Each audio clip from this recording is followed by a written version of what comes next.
네, 할렐루야. 예, 오늘 여러 가지가 막 그냥 정신이 없네요. 마지막 한 주 전이라서 그동안 방해가 안 됐던 것들이 다 방해되는 것 같아요. 예, 오히려 이것이 하나님께서 더 선하게 만들어 주시고, 우리가 지난 1년 동안 코로나로 인해서 어려움이 있었지만 그 어려움이 우리를 더 강하게 하고 더 새롭게 하고 더 간절하게 하고 더 의지하게 했던 것처럼 여러 가지 시련과 어려움 가운데 또 여러 가지 문제 속에서도 그것이 오히려 우리를 더 의롭게 하고 더 강하게 하는 새로운 그러한 귀한 기회가 될 줄로 믿습니다. 오늘 예배 드릴 때 하나님 앞에서 오늘도 말씀을 듣는, 하나님의 음성을 각자마다 들을 수 있는 그런 시간 되기를 예수님의 이름으로 축원합니다. 우리는 지난주에 인간 영웅에 대해서 배웠습니다. 인간 영웅들, 사람들의 고난과 고통 가운데 어려웠을 때 그 사람들이 나타나서 하나님께서 지명하시고 하나님께서 성령으로 감동하셔서 이 사람들이 고통 가운데 있는 사람들을 구원했고 또 평안함을 주었지만 정작 자기는 여전히 죄의 노예로 타락하고 그래서 무너졌던 그러한 그 말씀들을 우리가 나눴습니다. 이 사람들이 정말로 하나님의 사람이었고 성령의 감동 따라 움직였는데도 불구하고 이들이 타락하게 되었고 세상 사람들과 비슷하게 된 원인이 뭘까? 자, 이런 그 이야기를 들을 때 우리는 이런 생각을 합니다. 아니, 왜 성령을 받아야 되나? 그러면 기도원도 성령으로 성령의 감동을 받아서 이 사람이 정말 이스라엘을 구원했고, 삼손처럼 성령의 감동을 많이 받은 사람이 성경에 없을 정도로 삼손도 성령이 급하게 임하시고 강하게 임하시고 아예 처음부터 하나님이 나시린으로 지정해 주셨고, 입다도 성령의 감동에 따라서 그가 움직이고 그랬는데 이들이 다 입다는 하나님 말씀 몰라서 저렇게 무너졌고, 삼손은 또 여인에 의해서 무너졌고, 기드온은 왕처럼 살았고, 이러면은 그래서 그들이 다 타락하고 그 결말이 그렇게 썩 좋지 않은데, 그러면은 그 성령 받은 사람들도 그렇게 되면은 우리가 굳이 성령을 강조하고 성령을 꼭 받아야 되는가? 라고 하는 질문을 할 수밖에 없습니다. 그런데 이 질문은 굉장히 중요한 질문이 되는데요. 왜냐하면은 예수님께서 십자가에 달려 죽으신 이유가 뭘까요, 여러분? 예수님께서 십자가에 달려 죽을 수밖에 없었던 이유가 바로 성령님 때문이었어요. 성령을 보내주기 위해서. 그래서 내가 떠나가는 것이 너에게 유익이다. 내가 떠나가지 않으면 성령, 보혜사가 너에게 오지 않을 것이고 내가 가면 그를 너희에게 보낼 것이다. 예수님께서 내가 떠나간다는 게 뭡니까? 십자가에 달려 죽으시고 부활하여 승천하시는 일입니다. 그러려면은 이 죽으심, 이 십자가에 죽는 이 고통을 주님이 통과를 해야 되는데, 그래서 부활하여 승천하게 되면 그러면 성령을 보내준다는 거예요. 또 이 사도행전 2장 33절에 보면은 하나님이 오른손으로 예수를 높이시매 그가 약속하신 성령을 아버지께 받아서 너희 보고 듣는 이것을 부어주셨느니라. 하나님께서 예수님께 성령을 보내주셔서 예수님을 통해서 우리에게 부어주셨는데, 먼저 뭐를 했느냐? 하나님이 오른손으로 예수를 높이셨다. 여러분, 예수님을 높이셨다는 게 뭡니까? 예수님이 십자가에 달려 죽으시고 그리고 높이 들려서 부끄러움을 당하시는 그 고난을 받으시고 그리고 부활하셔서 승천하셨던 이 모든 것을 주님을 높였다라고 말하는 것인데, 그래서 예수님께서 성령을 아버지께 받아서 너희 보고 듣는 이것을, 이게 뭐냐면 초대교회 때 처음으로 성령 받았던 사람들에 대한 이야기거든요. 그래서 그들이 성령을 받아서 새롭게 되고 변화되니까 사람들이 너무나 놀랬죠. 그래서 너희들 봐라, 예수님께서 십자가에 달려 죽으시고 부활하신 그 결과가 뭐냐? 바로 너희들에게 성령 주려고 한 것이다. 아니, 그러면 우리는, 사사들도 다 그 위대한 사람들도 성령 받고 성령을 받았지만 그들도 타락했는데, 도대체 그러한 성령, 그들에게 별로 그렇게 어떤 많은 변화를 일으키지 않았던, 그냥 인간을 구원하는 일에 그렇게 감동되었던 그러한 성령님을 우리에게 주시면 우리도 또 타락해서 예수 믿고 살다가 성령을 받고 살다가 우리도 타락해서 그렇게 될 가능성이 얼마든지 있고, 그 위대한 사람도 타락했는데 예수님께서 우리에게 성령을 보내주시려고 그 엄청난 고통을, 그 엄청난 대가를 치를 만한 그런 가치가 과연 있는가? 가치가 있을까요? 우리가 그렇게 예수님, 하나님을 배반하고 그렇게 그랬던 사람들도 다 그렇게 타락했는데 바로 가치가 있습니다. 왜 그런가? 왜 가치가 있는가? 그것은요, 신약과 구약의 차이점을 우리가 알아야 됩니다. 여러분, 구약이라는 것은 뭡니까? 구약, 오래된 약속. 신약은 뉴, 새로운 약속. 구약이라고 하는 것은, 올드 테스트먼트라고 하는 것은 이 주님께서 인간이 타락한 뒤에 하나님께서 인간의 구원을 위해서 바로 메시아, 왕을 보내주겠다, 메시아를 보내주겠다라고 하는 그런 말씀입니다. 그런데 구약은 그 말 그대로 약속이라는 거예요. 약속. 메시아를 보내줄 거야. 메시아가 올 거야. 그러니까 어떻게 해야 돼요? 기다려. 메시아가 올 거야. 왔어요? 안 왔어요? 아직 오지 않은 상태에서 메시아에 대한 약속입니다. 그 메시아가 하는 일이 뭔가?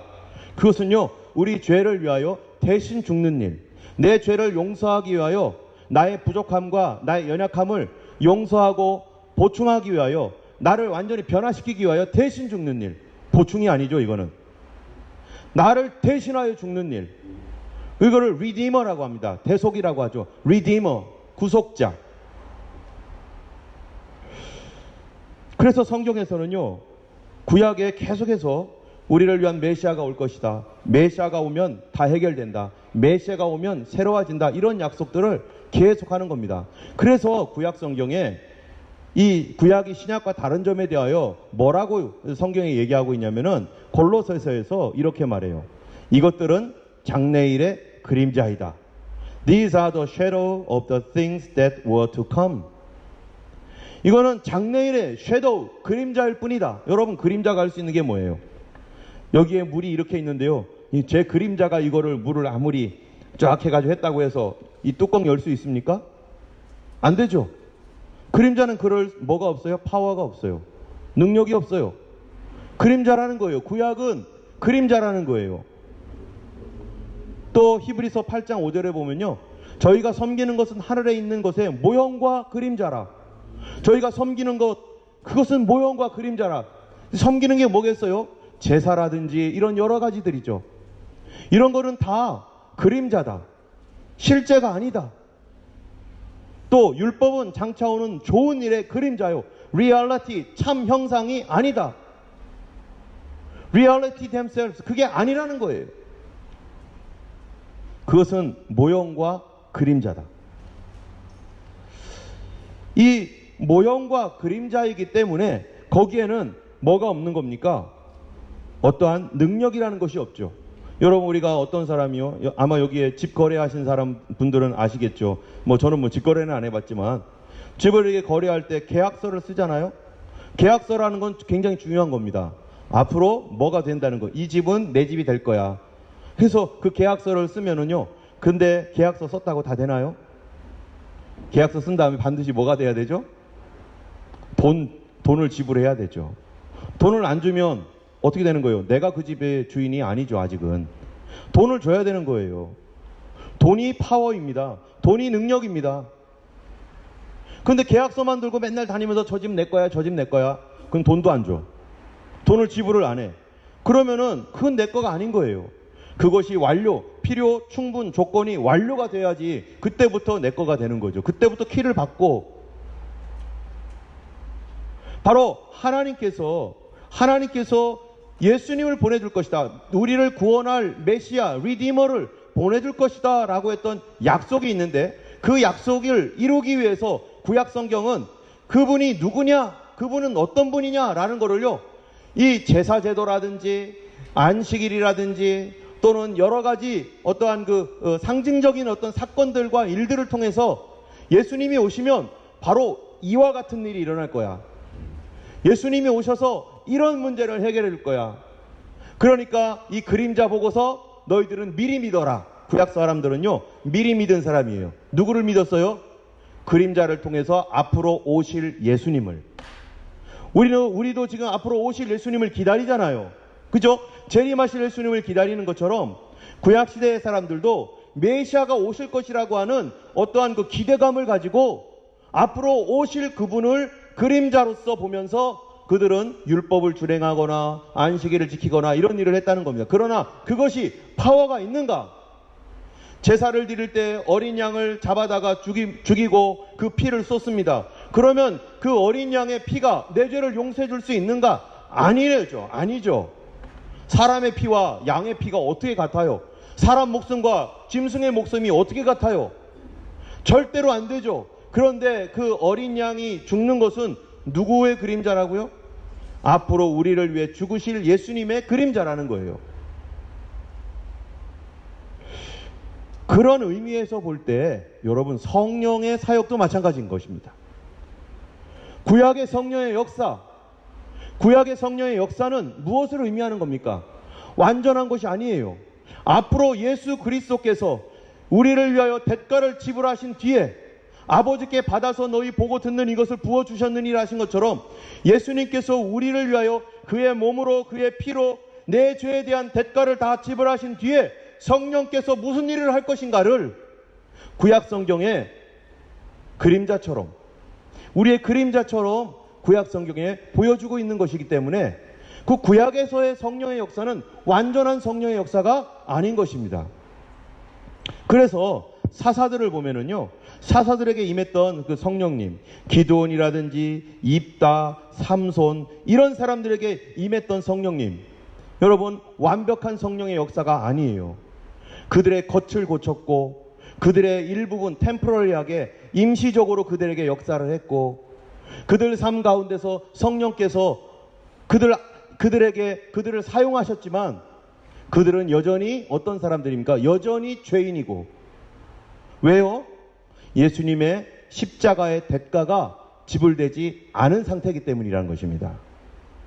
그래서 여러분, 성경에 보면요, 구약 성경은요, 구약에 있는 성령의 임하심은 항상 영어로 on입니다. on, upon. on이라는 게 뭐예요? 그 위에 있다는 거예요. 그 위에 있다는 것은 겉이라는 것. 밖에서, 우리 밖에서 성령께서 일하신다는 거예요. 그래서 그 밖에서 일하기 때문에 사람이 고쳐져요? 안 고쳐져요? 안 고쳐져요. 우리 밖에서 우리 생각 가운데 어떤 생각은 임시적으로 주실 수 있어요.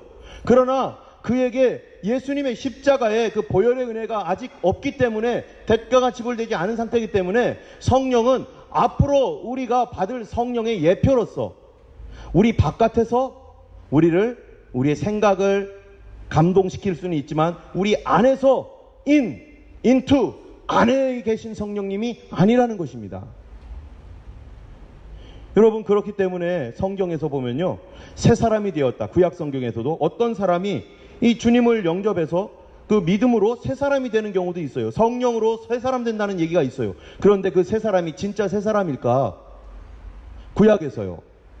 여러분, 사무엘상 10장 6절에 보면은 너에게는 여호와의 신이 크게 임하리니 The Spirit of the Lord will come upon you in power. 어디에요? upon you.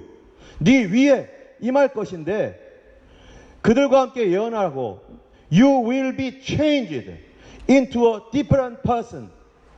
너 변할 거야. 너 새 사람 될 거야. 너 이랬잖아. 과거에 이렇게 살았잖아. 너 different person 될 거야. 주님이 우리에게 성령을 보내주셨는데 변하여 새 사람 된다고. 이거 누구한테 하신 얘기인 줄 아세요? 바로 사울에게 한 얘기입니다. 사울왕. 그런데 사울왕이 이 말씀을 받은 다음에 정말로 예언도 하고 디퍼런트 퍼슨이 되었어요. 그런데 이 사울왕이 어떻게 됩니까? 타락하죠. 변하긴 변했는데 얼만큼 변해요? 잠시 동안. 살짝. 그리고 얼마 후에 그 사람도 타락해요. 그래서 어떻게 죽습니까? 그 타락 가운데서 헤매다가 결국 돌아오지 못하고 죽어요.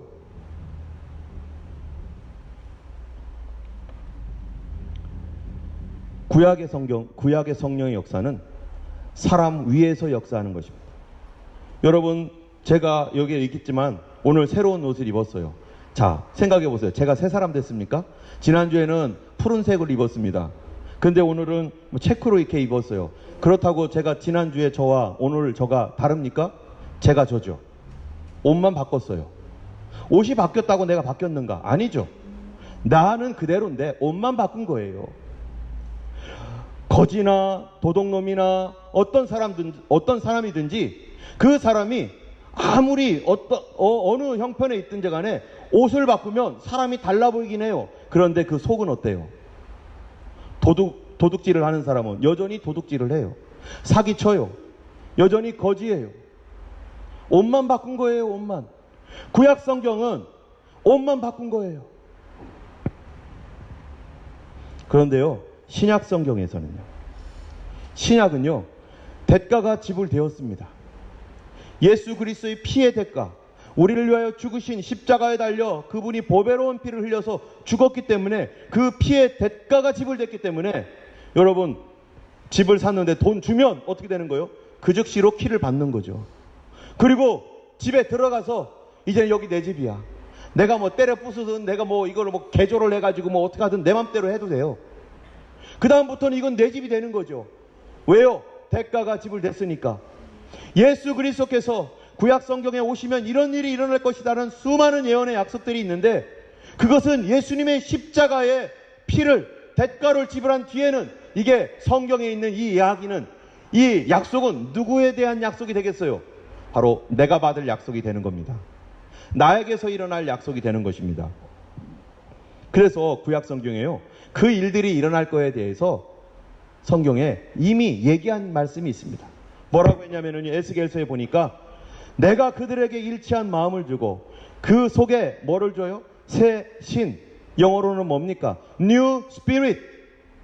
New Spirit을 주어서 그 몸에서 어떤 마음, remove from them their heart as stone, 돌과 같은 마음을 remove, 제거해버리고, 이게 언제 일어난다고요?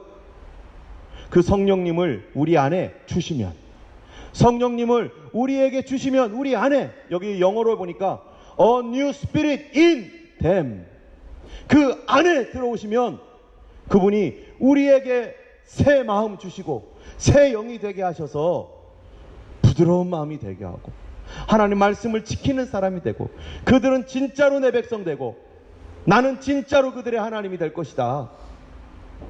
에스겔서 36장 26, 28절 우리 여기 한번 읽어볼까요? 다 같이 읽어보겠습니다. 시작. 또 새 영을 너희 속에 두고 새 마음을 너희에게 주되 너희 육신에서 굳은 마음을 제하고 부드러운 마음을 줄 것이며, 또 내 신을 너희 속에 두어 너희로 내 율례를 행하게 하리니 너희가 내 규례를 지켜 행할지라. 내가 너희 열조에게 준 땅에 너희가 거하며 내 백성이 되고 나는 너의 하나님이 되리라. 아멘. 예수님께서 우리에게 필요합니까? 예수님의 십자가가 우리에게 필요합니까? 우리를 고치려면요, 예수님의 보혈의 은혜, 성령의 역사가 우리에게 꼭 필요합니다. 그분이 우리에게 그냥 너 새 마음 됐어, 새 사람 됐어 이렇게 얘기하는 게 아니에요.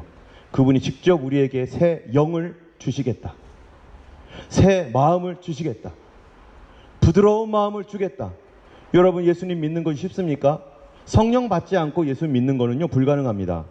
왜냐하면 하나님에 대하여 딱딱한 마음 갖고 있기 때문에, 스톤 같은 마음. 교회에 나와 있어도 성령 받지 않으면요 종교 생활은 할 수 있지만 믿음 생활은 할 수 없어요.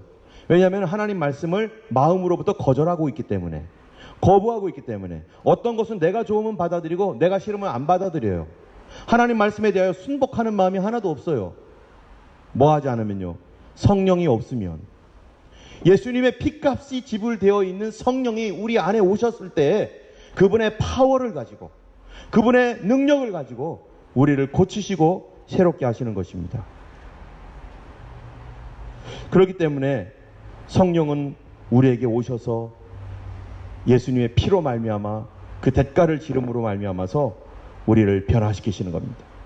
여러분, 그래서 그 성령이 오시기 위해서 성경에서 말하고 있는 게 뭡니까? 때가 찼고 하나님 나라 가까웠으니 회개하고 복음을 믿으라. 이게 뭐예요? 먼저 무엇부터 하라는 거예요? 회개부터 되어야 된다는 거예요. 왜요? 예수님이 왜 죽었는가? 십자가에 달려 죽으신 이유가 뭔가? 내 죄 때문이기 때문에. 내 죄에 대한 고민과 괴로움과 이 죄에 대한 안타까움 없이 예수 믿는 것은 불가능합니다. 그거 없이 성령을 받고 거듭나는 것은 불가능합니다. 왜요? 예수님이 죽으신 이유가 내 죄 때문이니까. 나의 죄를 씻어주시고 용서하시기 위해서 예수님이 십자가에 죽으셨어요. 그래서 예수를 믿을 때는 무엇부터 하고 예수 믿는 거예요? 회개하고 복음을 믿는 거예요. 회개 없이 교회 나오면 언젠가는 회개해야 되는 거죠. 누가 시켜줄까요? 하나님께서 그렇게 하실 겁니다. 또 요한일서 1장 7절에서 9절에 보면요, 그 아들 예수의 피가 우리를 모든 죄에서 깨끗게 하실 것이고, 언제 예수님의 피가 우리의 모든 죄에서 나를 깨끗게 합니까? 바로 성령께서 오셔서 예수님의 피로, 예수님께서 우리 죄를 위하여 흘려주셔야만, 피 흘려주셔야만 그 다음에 예수의 피가 우리를 깨끗게 하시는 거예요. 누구를 통해서요? 성령님을 통해서. 여러분, 그렇기 때문에 우리가 비누를 쓰잖아요. 비누를 쓸 때 옛날에는 성령이 예수님의 보혈, 예수님의 은혜가 있기 이전에, 예수님의 은혜가 있기 전에는요, 비누를 쓰면 어디만 닦을 수 있어요? 손만 닦을 수 있어요. 얼굴만 닦을, 비누로 깨끗하게 하는 건 손과 얼굴은 할 수 있어요. 그런데 어디는 안 돼요? 우리의 마음은 안 되는 거예요. 구약 성경에 보면은 안 믿는, 믿음이 없었던 사람도 하나님이 지명하여 쓸 수 있습니다. 어떤 사람이 그랬죠? 고레스. 안 믿는 사람, 이방 사람이에요. 그들이, 고레스가 하나님의 감동을 받고 하나님의 백성들을 풀어주잖아요. 또 아우구스투스, 이 로마 황제가 예수님 태어나실 때 자기 마음속에 성령의 감동을 받았잖아요. 그래서 전 세계로 호적하라, 레지스트레이션 해라. 그래서 인구 센서스 조사하고, 그래서 이 호적하라고 했는데, 그게 누구의 감동이었습니까? 하나님의 감동입니다. 그리고 다니엘서에서는 하나님은 왕들을 세우시고 왕들을 폐하시고 지혜 있는 자에게 지혜를 주시고 총명한 자에게 총명을 주신다. 그래서 모든 이 땅에 있는 안 믿는 사람들, 꼭 이스라엘 사람뿐만 아니라 그 당시에 안 믿는 다른 세계 속에 있는 사람들도 누가 역사를 하고 계셨었어요? 성령님은 역사하고 계십니다. 성령님이 이 우주, 온 우주 가운데 역사하고 계시고, 성령님은 이 온 세상 가운데 일하고 계셨던 분이 성령님이에요. 여러분, 오늘날도 마찬가지입니다. 성령님은 온 우주 가운데 일하고 계실까요? 자연을 섭리하시고 낮과 밤을 주관해 가시고, 이거는 우리가 지난주에 봤던 히브리서 말씀대로 성령님이 그 일을 하세요. 이 땅에 있는 정치, 경제, 사회, 문화 온 곳에 가서 성령님이 일하십니다.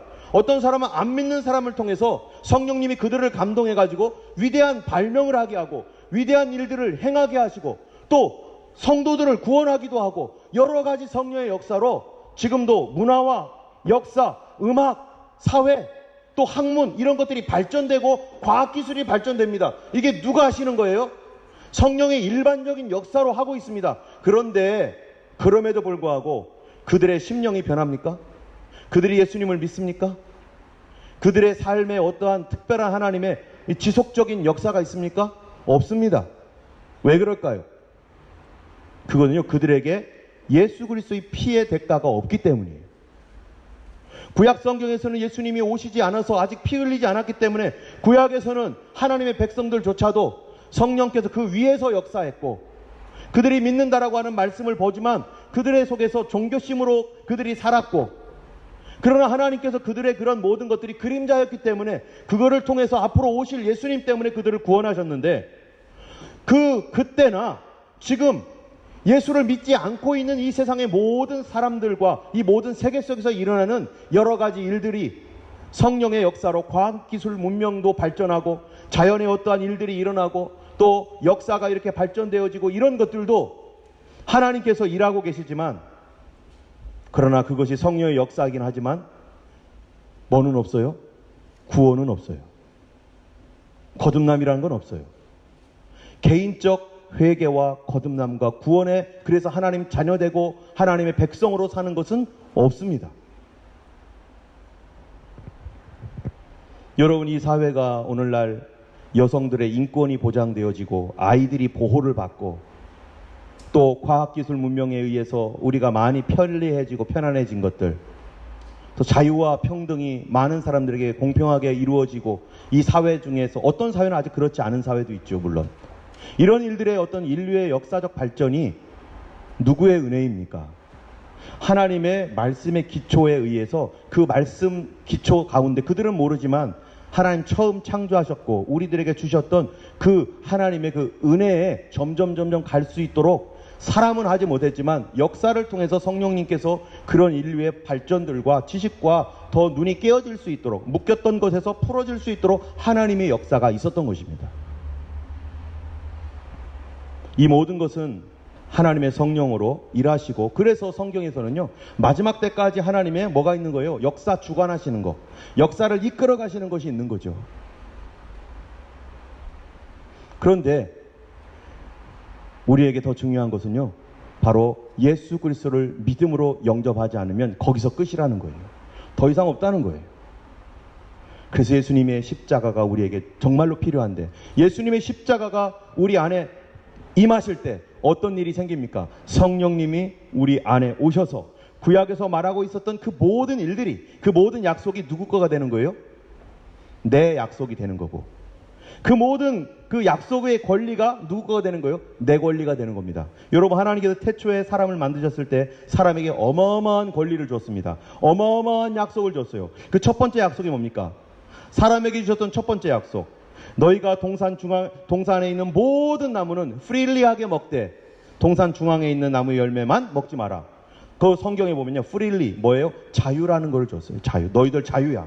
모든 것은 자유야. 그러나 하나만 금지할 테니까 모두 자유야. 이게 하나님께서 주셨던 가장 중요한 약속과 권리입니다. 그러므로 우리가 가지고 있는 이 생명이라는 건요, 생명의 가치의 가장 첫 번째 기준이 어디에 있어요? 자유에 있는 겁니다. 자유. 그 하나님께서 주신 거예요. 그 이외에도 하나님께서 주신 것이 너무너무 많죠. 우리에게 재능도 주시고, 또 우리에게 먹고 살 수 있는 모든 그 축복과 이런 것들 다 주셨죠. 그런데 그것이 타락으로 인해서 우리에게 없어지고 묶여버리고 잃어버리고, 그런데 하나님께서 예수를 보내셔서 이 땅 가운데 점점점 그런 것들을 회복시켜 주시고, 성령이 우리 안에 오실 때 우리 안에 원래 있었던 그것들을 주님이 회복해 나가시는 것입니다. 그러므로 우리는 그것을 가지고 강하고 담대하게 하나님 앞에 나가야 되는 거예요. 오늘 본문을 보면은요, 우리가 왜 강하고 담대하게 나가야 되는지에 대해서 성경이 말하고 있습니다. 여러분, 오늘 본문의 룻기 4장 7절에서 22절에 보면은요, 바로 우리 주님께서, 예수님께서 우리를 위하여 이렇게 대가를 지불한다라고 하는 하나의 그림자로서 룻의 이야기를 통해서 우리에게 보여주고 가르쳐주고 있는 것입니다. 여러분, 룻기는요, 사사 당시에 쓰여졌습니다. 사사 당시에는요, 사람들이 가장 어두웠던 시기입니다.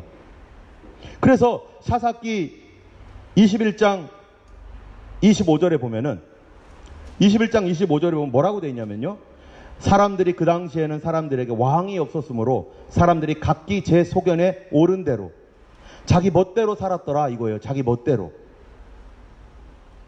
이 사사기 당시에는요, 하나님 말씀도 없고 자기 멋대로 사는 그런 시대였어요. 누가? 믿는 사람들이, 믿는다고 하는 사람들이 말씀이고 뭐고 없는 거예요. 이스라엘 백성들이 원칙이 없었어요. 하나님 말씀에 대한 믿음의 원칙이. 왜냐하면은 사람들도 가르쳐주지도 않고 레위인들도 말씀도 모르고 그랬기 때문에 그렇습니다. 특별히 그들이 왜 말씀을 몰랐고 왜 말씀을 멀리 했습니까? 특별히 하나님의 약속을 포기했기 때문이죠. 그들에게 주셨던 땅에 대한 약속, 그 땅에 대한 약속. 만약에 이들이 땅에 대한 약속을 포기하지 않고 하나님이 이 땅 주신다고 했어, 우리에게 주신 권리야 이거는, 그러면 우리는 반드시 얻어야 돼, 이랬으면 말씀 묵상 많이 했을 거예요. 여러분에게 아직도 내가 받지 못한 것이 있고 하나님께서 나에게 주신 분명한 약속이 있다라고 여러분이 믿고 있는 사람들이 있다면요, 여러분들은 그 말씀 계속 묵상할 겁니다. 포기하지 않을 겁니다. 그것을 위해서 기도할 겁니다. 아직 이루어지지 않았어도 하나님 반드시 줄 겁니다. 그렇기 때문에 우리가 낙심하지 않을 겁니다. 그런데 포기하면요, 말씀 묵상 안 합니다. 다 포기했기 때문에. 그러나 하나님은요, 우리가 아무리 잃어버렸어도 하나님은 우리 것을 찾아주기를 원하시는 하나님이세요. 할렐루야. 여러분, 우리 부모님이 여러분에게 땅 맞이기 땅을 주신 분들도 계실 겁니다. 유산으로. 그러면 그거 받자마자 넬론 팔아버리면 어떻게 되겠어요? 불효자죠. 그 넬론 팔아버리면 어떻게 되겠어요? 부모님이 야 이거 내가 줬는데 너 잘 간직해서 지금이야 좀 다르지만 옛날에는요 거기가 농사하는 곳이었고 그것을 잘 보존하고 여기서 점점점 이 땅을 통해서 더 풍성하게 이렇게 해야 되기 때문에 이게 우리 삶의 기반이 되는 거예요. 그런데 이거를 넬론 팔아버리면요 어떻게 되겠어요? 여러분에게 부모님이 유산을 물려줬을 때 어떤 유품을 줬다고 해보세요. 이거 내 건데 이거 너가 가지고 있어라. 예를 들어 그런 유품이 하나씩 있을 거 아니겠습니까? 그러면 부모님이 부모님께 받은 거 알겠습니다 하고서 이걸 어떡합니까? 끝까지 간직하려고 하겠죠. 만약에 생활이 어렵고 궁핍할 때 이게 금이 되고 보석인데 이거 힘드니까 얼른 팔아버리겠어요? 안 그러죠. 부모님이 주신 거니까 이거는 내가 간직하고 우리 자녀들에게도 또 물려주고 이런 분들이 많아요. 자기 가문에 가보다 해가지고요 이거 계속 물려줍니다. 그런데 하물며 하나님께서 이스라엘 백성에게 뭐를 줬어요? 땅을 줬어요. 가나안 땅을 정복한 뒤에 그 다음에 제비 뽑아가지고 땅을 줬는데 이 땅은 무슨 땅이냐? 하나님이 주신 땅이에요. 성경에 보면 그렇게 돼. 내 땅을 너희에게 주었다. 내가 너희에게 준 거다. 그럼 이 땅을 받았으면 이 땅을 어떻게 해야 돼요? 잘 보존하고 간직해야 될 거 아니겠어요? 이거 팔아버리고 그러면 안 되잖아요. 그래서 하나님께서요 이거를 잘 간직하라는 거예요. 그런데 시간이 지나면 어떻습니까? 살다 보면요 흉년이 들기도 하고 또 생활이 어려워지기도 하고 그래서 안 팔려고 했는데 안 팔면 굶어 죽게 생겼어요. 이거를 처리하지 않으면 정말 이 땅은 있지만 땅만 있는 이 거지가 될 것 같아요. 그러면은 어쩔 수 없이 땅도 팔고 이럴 거 아니겠습니까? 그래서 시간이 맨 처음에는 땅을 온전히 받았지만 시간이 10년, 20년, 30년, 40년 지나면요 어떻게 되겠어요? 어떤 사람은 땅이 더 늘어나는 사람이 있는가 하면 사람들이 내 거 좀 제발 좀 팔아줘. 근데 이 땅 가지고 내가 돈 줄 테니까 돈 좀 줘 해가지고요 쌀 좀 줘 해가지고 이렇게 점점 늘어나고 어떤 사람들은요 있던 땅이 점점 사라지는 거죠. 누가 줬는데요? 누가 줬죠 이거? 하나님이 주셨는데 이거를 팔아버렸어요. 여기에서 우리는요 하나님이 누구인지 알아야 돼요. 하나님이 그럴 줄 알고 이스라엘 백성들에게 두 가지 제도를 줍니다. 내가 준 거니까 너희들 이거 절대 팔지 마. 그런데 혹시 시간이 지나서 경제적인 어떤 이유 때문에 혹시 팔리게 되더라도 내가 이거 다시 지켜줄 거야. 그 제도가 두 가지 제도인데요. 하나가 뭐냐면 희년이라는 거였어요. 희년. 희년이라는 게 뭡니까? 주빌리라고 하는 건데 희년. 희년 제도는 어떤 거냐면요. 이스라엘 백성들이 내가 이만큼 땅이 있고 이 사람이 이만큼 땅이 있고 저 사람 저렇게 있는데 이 시간이 지나면서 땅을 조금씩 팔아가지고 내 땅이 점점 사라지고 있어요. 그런데 하나님은 어떤 하나님이라고요? 나에게 주신 것을 계속 보존해 주기를 원하시는 하나님이에요. 내 권리를 계속 지켜주기를 원하시는 하나님이에요. 내가 약해지는 것을 기뻐하지 않아요. 그래서 하나님께서 레위기서에 보면요 이 희년이라는 제도가 있는데 땅 때문에 묶이고 그래서 심지어는요 자기 자녀들까지 노예로 종으로 팔아버리는 때가 있습니다. 그런데 50년이 되는 때에는 여기 보면은 49년 7월 10일이 언제냐면은 이 희년이 시작되는 때예요. 50년째 되는 해, 50년째 되는 한 해 동안은 희년입니다. 이 희년 동안에는요 그날이 대속죄절인데 그 희년 동안에는 땅을 팔아버렸던 사람들의 그 땅이 다시 나에게로 돌아오는 때예요. 종으로 내 자녀들 팔았으면 그 종이 해방되는 때예요. 그래서 처음처럼 원래대로 되는 때예요. 원래대로. 하나님이 맨 처음 주었던 것을 다시 원래대로 회복하는 그 시간, 그게 희년입니다. 여러분, 자녀를 잃어버리고 땅을 잃어버린 사람은 뭐를 기다리겠어요? 이날만 기다리는 거예요. 희년만 되라. 희년만 되라. 다시 돌아올 거야. 다시 돌아올 거야. 이거를 통해서 우리는 하나님의 아버지의 마음을 알아야 돼요.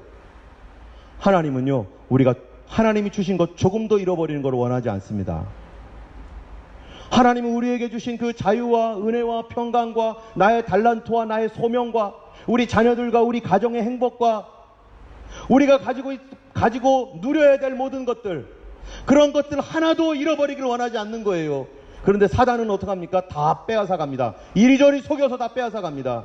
우리 가정에 행복했었던 행복을 사단은 이것저것 핑계대가지고 다 빼앗아가고요. 내 인생에 내가 누리고 있었던 것들 이것저것이라고 해가지고 정죄감이나 또 미움이나 시기나 질투나 죄를 통해서 다 뺏어가요. 살다 보면은 사람들 사이에 어떤 일이 생깁니까? 마음이 상하는 일도 생기고요. 살다 보면은 정말로 저 사람 때문에 내가 손해보는 일도 생기고, 그래가지고 가정 안에서도, 부부관계 안에서도 어떻습니까? 상처받고, 그래가지고 그 좋았던 모든 관계 다 깨져버리고, 자녀들도 그러고. 하나님 어떤 하나님이세요? 그렇게 만드는 하나님이 아닙니다. 하나님은 하나 되게 하시고, 가정에서 누구든지 행복해야 되고, 남편은 남편으로서 존중받아야 되고, 아내는 아내로서 존중받아야 되고, 아이들은 아이들로서 존중받고 기뻐하고 행복하게. 여러분, 가정은 뭡니까? 하나님이 천국의 모형으로 두 가지를 줬습니다. 첫 번째가 가정이에요. 두 번째가 교회예요. 교회가 가정이에요. 아담과 하와의 가정은 교회이면서 가정이었고, 거기가 하나님 나라였고 하나님의 천국이었죠. 우리 하나님은요, 우리에 있는 이것들을 잃어버리는 걸 원치 않습니다. 그런데 우리의 생각은 하나님을 오해하고, 사단은요, 우리를 속임으로 말미암아서 이 세상이 완벽하지 않고 죄로 말미암아 이미 그렇게 돼버렸어요. 그래서 어려움을 겪으면서 도저히 견딜 수가 없어서 포기하기도 하고 어려워지기도 하지만, 그러나 하나님은 어떤 하나님이요? 회복시키기를 원하시는 하나님. 다시 다 회복하기를 원하는 하나님. 누구 안에서 회복됩니까? 예수님 안에서 다 회복될 겁니다. 우리가 잃어버렸던 것들, 그 이상으로 하나님은 갚아주실 하나님이에요. 그래서 신년이라고 하는 것은 하나님의 처음 것들을 다 회복시킵니다. 건강을 회복시키기를 원하시고, 그래서 성경에 너희가 내 이름으로 무엇이든지 구해라, 내가 줄 것이다. 병든 자가 있느냐? 구해라. 내가 처음 너에게 건강하게 주었지 않냐? 내가 너에게 건강을 줄 것이다. 내가 너에게 처음에 사랑을 줬지 않느냐? 부부 사랑과 자녀 사랑과 교우들의 사랑을 줬지 않느냐? 구해라. 그 사랑도 회복시킬 것이고, 하나님은 회복시키시는 하나님, 희년이 그겁니다. 그래서요, 다 레위기서에 있는 이 말씀들이요, 다 희년에 대한 회복에 대한 말씀이에요. 그런데요, 또 하나 주신 게 있어요, 여러분. 또 하나 준 게. 그게 뭡니까? 옆에 분한테 얘기해줘요. 고엘 제도입니다. 그게 고엘이에요. 자, 고엘 제도가 뭐냐? 오늘 본문 말씀이에요. 이제 본문 시작했어요. 저는 항상 본문이 짧습니다. 본론이. 서론이 되게 길어요. 제 아내가 늘 그래요. 당신은 서론은 엄청 길어요. 고엘 제도가 뭐냐면요, 이런 거예요. 오늘 본문이 그 내용인데, 50년을 기다려야 돼요. 예를 들어서 살다 못해서 45년째 땅을 팔았어요. 그럼 땅을 사서 이제 땅을 팔았으니 이거 어떡하겠어요? 땅이 없어졌어요. 너무 가난해서, 그날 그해 흉년이 너무 심해서, 그때 우리 남편이 병이 들어가지고 병원비 대려고, 우리 아이들이 힘들어서 학비 대다 보니까 이거 땅을 팔 수밖에 없었어요. 땅을 다 팔아버렸어요. 그럼 몇 년 기다려야 돼요? 5년 만에 땅 팔아버렸어요. 몇 년 기다려야 돼요? 앞으로 45년 기다려야 돼요. 그런데 또 살다 보니까 땅이 없으니까 농사 못 짓고 하다 보니까 그 다음에는 첫째 딸 팔았어요. 너 저쪽 집에 가가지고 종살이 좀 해라. 그러면은 종살이 하겠다고 딸이 가가지고 거기서 식모하고, 또 그 다음에는 또 못 사니까, 야 아들 너 건강하지? 조나단 너 저 가가지고 좀 종살이 좀 해. 그러니까 조나단이 나 힘세요 해가지고 가가지고 종살이 열심히 합니까? 얼마나 투덜거리겠어요. 엄마 왜 그래요? 근데 앞으로 몇 년 후에 돌아와요? 몇 년 후에 돌아오겠어요? 7년 만에 조나단 팔아버렸어. 그럼 앞으로 43년 뒤에 돌아와야 돼. 여러분, 이렇게 되면요, 40년 동안 30년 동안 한 세대가 다 가고, 어린 아이들은 어른이 되고, 할머니는 이제 돌아가시고, 50년이라는 시간이 얼마나 깁니까? 그동안의 가난과 괴로움과 어려움 가운데 지내야 되는 거예요. 하나님께서 그러면 50년 만에 다 돌아오라, 이 국가적인 것이지만, 그러나 개인은 50년을 기다리기가 너무 어렵고 힘들고 괴로워요. 가난하게 살아야 돼요. 저주처럼 살아야 돼요. 열심히 일해도 안 돼요. 이젠 땅도 없으니까. 지금은 공장이라도 가서 뭐라도 하죠. 옛날에는 땅이 아니면 죽는 거였죠. 그래서 하나님께서 만든 게 고엘 제도입니다. 고엘 제도는 오늘 본문에 룻이라는 사람이 나오는데요. 룻은 이방 여인입니다. 그 사람은요, 이 이스라엘 사람도 아니에요. 모압 여인이에요. 그런데 이 엘리멜렉이라고 하는 이 이스라엘 사람이 그 땅이 너무너무 가난하고 흉년이 들어서 에라 모르겠다. 나 땅 다 팔고 나 차라리 외국에 나가 살 거야. 하나님 믿지 않겠다고 나간 거예요. 외국으로, 그 당시에 외국으로 나가는 거는 하나님을 떠난 겁니다. 가족들을 다 데리고 갔어요. 자기 갔죠. 엘리멜렉, 그 아내 나오미 갔어요. 그 다음에 또 기련과 말론이라고 하는 이 두 아들 데리고 모압 땅으로 갔어요. 그 땅에서 이제 잘 살자. 이제 하나님 없는 곳에서 내가 열심히 노력해가지고 땅 사고 그래 잘 살자 했더니 거 가가지고 엘리멜렉 돌아가셨어요. 세상으로 가서 잘 살아보겠다고 열심히 했는데 일만 하다가 돌아가셨어요. 두 아들도 다 죽었어요. 그런데 장가는 들었습니다. 엘리멜렉의 두 아들 기련과 말론이 장가를 들었는데 첫 번째, 두 번째의 아들이 다 죽은 바람에 이제 누구만 남은 거예요? 여자만 남았어요. 옛날에 여자들이 일을 합니까? 지금은 여자들이 얼마나 좋아요. 나보다 남자들보다 돈 더 잘 벌고 남자들보다 더 능력 있는 사람 얼마나 많습니까? 그래서 여자들이 옛날에는 아무것도 못하는 거예요. 3명의 미망인. 이게 무슨 일입니까? 이게 3명의 과부가 거기 있는 거예요. 한 집에. 그러니까 서로 얼굴 보면서 얼마나 괴롭겠어요. 밖에 나가서 일도 못 하죠. 그러니까 큰 시어머니가 이 자기의 두 며느리에게 말합니다. 오르바와 룻이라고 하는 이 두 며느리가 있었는데 둘 다 모압 여인이에요. 얘들아, 나에게는 소망이 없다. 나 이스라엘로 돌아갈란다. 너희 친정 부모님께 가라. 미안하다. 나의 아들도 없고 미안하다. 너 친정 부모님께 돌아가라. 그랬더니요, 오르바와 룻이라는 사람이 엉엉 울면서 우리 절대 그럴 수 없습니다. 시어머니, 어머니를 어떻게 떠나게 합니까? 우리는 그렇게 못 삽니다. 안 됩니다. 그러니까 어머니가 미안하다 딸들아, 제발 좀 돌아가자. 내가 너희들을 위해서 제발 내가 부탁한다. 돌아가라. 그랬더니 오르바가 울면서 어머니 그러면은 저 돌아갈게요. 어머니 건강하시고 만수무강하세요. 제가 어머니를 끝까지 지켜드리지 못해서 죄송해요 하고 넙죽 절하고 오르바는 돌아갑니다. 오르바가 돌아가니까 시어머니 나오미가 이제 다음 더 불쌍한 이 룻에게, 룻아 너도 돌아가라. 네 동서 돌아갔지 않냐? 이제 너도 돌아가라. 그런데 이 룻은 자기 혼자 남았는데 이 불쌍한 시어머니 보고 어떻게 해요? 안 믿는 사람도요, 착한 사람 많습니다. 얼마나 착합니까? 어머니, 저는 절대로 못 돌아갑니다. 어머니가 죽으시는 곳에 내가 죽을 거고요. 어머니의 백성이 내 백성 될 거고요. 어머니, 저는 절대 못 돌아갑니다. 여러분, 우리가 예수님 믿기 전에 정말로 인격적으로 참 훌륭한 사람 많습니다. 이런 사람이 예수님 믿으면요, 정말로 귀한 일꾼이고 귀한 사람 되더라고요. 그렇다고 막 살았던 사람은 안 귀하냐냐? 그 사람 하나님 확 변화시켜가지고 이 사람은 세상을 놀래키더라고요, 보니까. 어쨌든 그래서 시어머니가 하다 말리다 안 되니까 그러면 가자. 미안하다. 너의 인생 내가 책임져 주지 못하는데 네가 날 책임져 준다니 나는 고맙지만 어쨌든 가자 해가지고요, 베들레헴으로 이스라엘로 다시 돌아옵니다. 사람들이 돌아오니까 다 환영해 줬어요. 그런데 먹고 살 일이 있어야죠. 아무것도 먹고 살 게 없는 거예요. 자기 땅도 없고 땅 다 팔았으니 뭐가 있어요. 집은 어디서 어떻게 새빵살이를 하는지 몰라도 아무것도 없어요. 그래서 추석 시간이 되었는데 이 보리 타작하는 곳에 가가지고 보리 주워서 남이 버렸던 것들, 버린 이삭들 이런 거 주워다가 보리죽 써먹고. 보리죽 먹어봤어, 해리? 얼마나 맛없는데.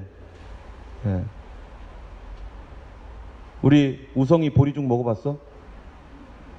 얼마나 맛없는데.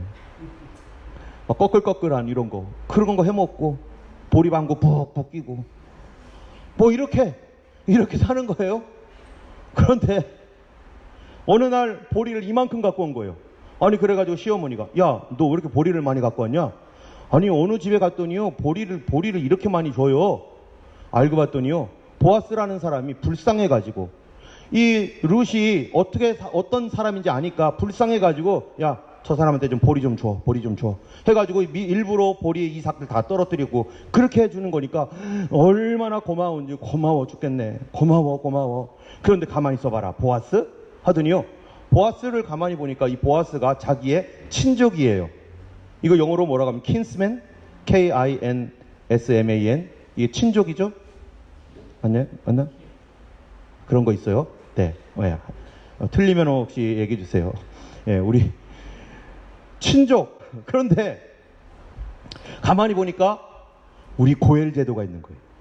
고엘 제도가 뭐냐면은 땅이 다 사라진 사람, 그 땅이 없을 때 50년이 될 때까지 기다리지 않고 자기의 가까운 친족 중에 친족이 이 땅을 다시 사가지고 자기에게 주면 그러면 회복되는 거예요. 그 땅을 반드시 팔아야 돼요. 이거 원래 내 거였으니까. 그래서 이 땅이 50년 되기 전에 그 땅값을 지불하고 다시 나에게 돌려줄 수 있는 그런 제도가 고엘 제도인 거예요. 그런데 바로 보아스가 바로 그럴 사람인 거예요. 그런데 여러분 예를 들어서 이래 보세요. 여러분이 우리 동네 다 친족이라고 해보세요. 그런데 그만 제가 그만 정말 못 살아가지고 내 땅 팔고서 다른 사람에게 팔고서 이 동네를 떠났어요. 그러다가 다시 돌아왔어요. 그러면은 땅도 없는데 이 땅은 다른 사람 땅이 됐는데 그러면 여기에 우리 가까운 친척들이 어떻게 생각하겠어요? 고엘제도 아시는 분은 왜 돌아왔어 도대체? 이거 왜 돌아온 거야 도대체? 이 땅 지금 누구 말려주기려고 그래 이거. 이 땅을 누군가가 회복시켜줘야 되는데 다 어떻게 하고 있는 눈치만 보는 거예요. 누가 회복시켜줄까? 누가 제일 가깝냐? 나 안 가까워. 나는 안 가까워. 난 잘 몰라. 서로 손해되니까. 게다가 이 집은요, 엘리멜렉 집은 자식도 없어요. 엘리멜렉 때에서 끝나버렸어요. 두 아들 다 죽었죠. 하나님이 원하는 거는요, 한 가문도 잃어버리는 것을 원하지 않습니다. 여러분, 하나님이 원하시는 우리 가족 중에 단 한 사람도 잃어버리는 걸 원치 않습니다. 주님이 다 회복하기를 원하십니다. 그래서 주 예수를 믿으라. 그리하면 너와 내 집이 구원을 얻을 것이다. 우리 집을 구원하기를 원하세요. 우리 가정 전체를. 그런데 한 가정이 끊어졌어요. 그러면 이 고엘 제도가 또 어디까지 해줘야 되느냐? 자식까지 낳아줘야 돼. 결혼까지 해줘야 돼. 결혼. 그런데 보세요. 가난하죠? 아무것도 없어요. 그 다음에 이 룻은 어때요? 미망인이에요. 결혼 한번 실패했어요. 미망인 됐어요. 누가 결혼을 해요? 이 사람하고. 누가 이 사람 땅을 돌려줘요? 돌려주면 내가 사서 엘리멜렉 거 되는 거예요. 엘리멜렉. 그리고 아들을 낳잖아요. 그럼 내 아들 아니라 저쪽 집 아들 되는 거예요. 누가 이런 일을 해줘요? 그런데 이 나오미가 가만히 보니까 보아스가 그 중에 한 사람인 거예요. 너 보아스가 보니까요. 이 사람이 그 중에 한 사람이라. 너 그 사람한테 뭐 하라? 청혼해, 청혼. 말 돼요? 가진 거 없죠. 과부죠. 청혼? 누가 이 사람을 아내로 맞이하며 누가 받아주겠어요? 그리고 땅을 누가 회복시켜 주겠어요? 그런데 이게 하나님께서 주신 권리입니다. 친족들에게 이렇게 할 수 있는 권리가 있는 거예요. 우리 같으면요, 마음씨 착해가지고 쭈삣쭈삣해가지고 50년 기다리지 뭐. 50년 동안 이렇게 살지 뭐. 진짜 내 탓이지 뭐. 내 탓. 누구를 탓하겠어. 그래, 조나단 47년 정도 좀 일 좀 해라. 이러면서 누구를 탓하겠어. 이러면서 말도 못하고 그렇게 살겠죠. 그런데 하나님은 그거를 원하지 않으세요. 하나님은 어떤 하나님이라고요? 회복시켜주기를 원하는 하나님. 믿음이 있는 사람이라면 어떻게 하기를 원하시겠어요? 하나님 앞에 담대히 나가기를 원하시는 거예요. 그래서 이 기업물을 짜인 이 보아스를 찾아갑니다. 그리고 청혼을 합니다. 보아스 씨. 왜 아줌마가 왜 왔어? 저랑 결혼해 주세요. 정말 미치고 활짝 뛸 일이죠. 그런데 이 보아스가 그래 내 딸아, 내가 너와 결혼하고, 오늘 본문 룻기 4장 7절부터 22절까지가 그 얘기예요.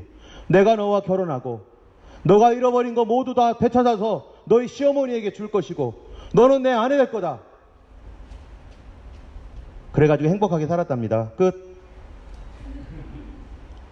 이 이야기가 왜 성경에 있나요? 이 이야기가 무엇을 얘기하고 있는 건가요?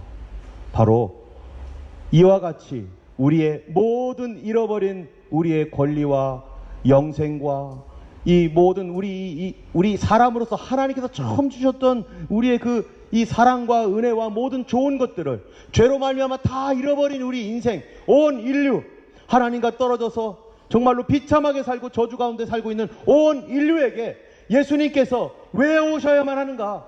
예수님은 도대체 누구신가? 크리스마스가 왜 우리에게 너무나 중요한가를 말해주고 있는 거예요. 바로 예수님이 누구라는 겁니까? 바로 우리의 고엘이라는 겁니다. 나의 기업을 물려줄 자, 나는 이렇게 평생 살아야 되고, 나는 이렇게 가난하게 살아야 되고, 나는 이렇게 병들어서 살아야 되고, 나는 이렇게 불행하게 살아야 되고. 누구 탓하겠어요? 내 탓하죠. 내 탓. 내가 잘못했잖아요. 내가 잘못했어. 하나님 주신 땅 다 팔아버리고 이렇게 살아야 되는데, 하나님은 그렇게 살기를 원치 않고 바로 우리를 위하여 자기가 손해봄에도 불구하고 우리의 이 죄값을 대신 치르기 위해서, 나의 권리를 찾아주기 위해서 예수님께서 십자가에 달려서 피 흘려 죽으셔서 그 대값을 치르시고, 예수님께서 예수를 믿는 자들마다 뭐라고 말한다고요? 너는 내 와이프가 될 거다. 그래서 우리는 예수님 앞에서 우리는 뭐라고 합니까? 우리는 신부라고 하는 겁니다. 우리가 그냥 신부가 아닌 거예요. 예수 그리스도를 믿는 하나님의 자녀들은, 우리는 이방 사람이었는데 나의 고엘 되신 예수님께 나와서 그분이 회복시켜 주시는 거. 그런데 이거를 어떻게 했느냐? 뻔뻔스럽게 했다는 거예요. 룻이, 나 청혼해요. 주님께서 이것을 기뻐하시는 거. 보아스가 그 모습을 보고 그래 내가 너의 모든 것을 회복시켜 줄 거야. 그리고 너의 생명의 대를 이어줄 거야. 여러분, 주님께서 그래야 하여서 우리에게 주신 것이 뭡니까? 하나님 나라의 백성, 주님의 자녀된 권세, 그리고 성령의 우리 안에 들어오시는 내주하심.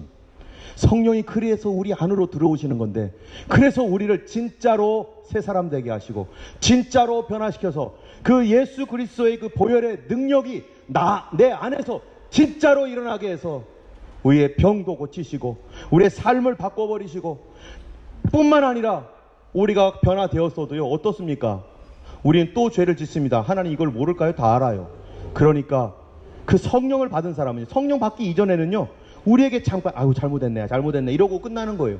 성령 받으면요, 내 죄에 대하여 우리 안에 마치 주님께서 비누를 우리 마음속에 항상 씻는 것처럼, 주님 내가 잘못했습니다, 나를 용서해 주세요라고 주님 앞에 회개하고 고백할 때마다 저는 미쁘시고 의로우사 우리 죄를 사하시며 우리를 모든 불의에서 깨끗게 하실 것이고, 그 아들 예수의 피가 우리를 모든 죄에서 깨끗게 하실 분이 뭐예요? 누구예요? 내 안에 계신 성령님. 만일 우리가 죄 없다면 스스로 속이고 진리가 우리 속에 있지 아니할 것이요, 만일 우리가 우리 죄를 자백하면 이게 뭡니까?